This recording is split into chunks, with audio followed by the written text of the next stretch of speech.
তো hello everyone, সবাই কেমন আছো? আশা করি ভালো আছো। আমিও খুব ভালো আছি। তো বোর্ডটা দেখে বুঝতেই পেরেছো আমি কোথায় চলে গেছি। শান্তিপুরে মনীষাস ওয়ার্ল্ডে। এই টাকা তুই আমার দিকে একটুখানি টাকা তোকে ওর ভিডিওতে দেখ। Hello guys, welcome back to my channel. আমরা দেখতেই পাচ্ছি আমরা এসেছি দেখ মনীষার তো দেখো শাড়ি টাড়ি কিনে আমি বাড়ির দিকেই চললাম। এখন টোটোতে বসে আছি। এতটা দূর ভাবিনি। যাই হোক, শাড়ি কেনার তো আমার কমপ্লিটই হয়ে গেছে। মেনলি শাড়ির জন্যই গিয়েছিলাম। আমিও আসলে ভিডিও দেখেই গিয়েছিলাম।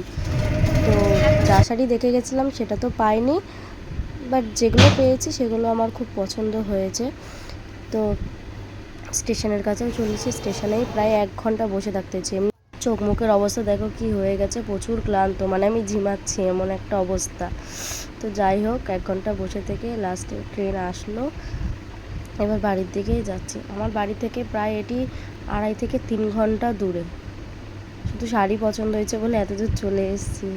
যাই হোক, শাড়িগুলো আমার প্রচুর পছন্দ হয়েছে। লাস্টে আমি শাড়িগুলোর ফটো ভিডিও দিয়ে দিয়েছি, তোমরা দেখো। তোমাদেরও যদি পছন্দ হয় তাহলে কন্ট্যাক্ট করতে পারো। এই ছিল সেই আমার শাড়ি, যেটার জন্য আমি সোদপুর থেকে শান্তিপুর চলে গেছি।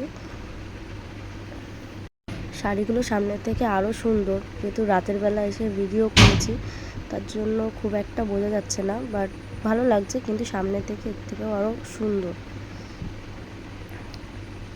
তো দেখা হচ্ছে আবার কোনো পরের ভিডিওতে। যদি ভালো লাগে লাইক করে দিও। টাটা।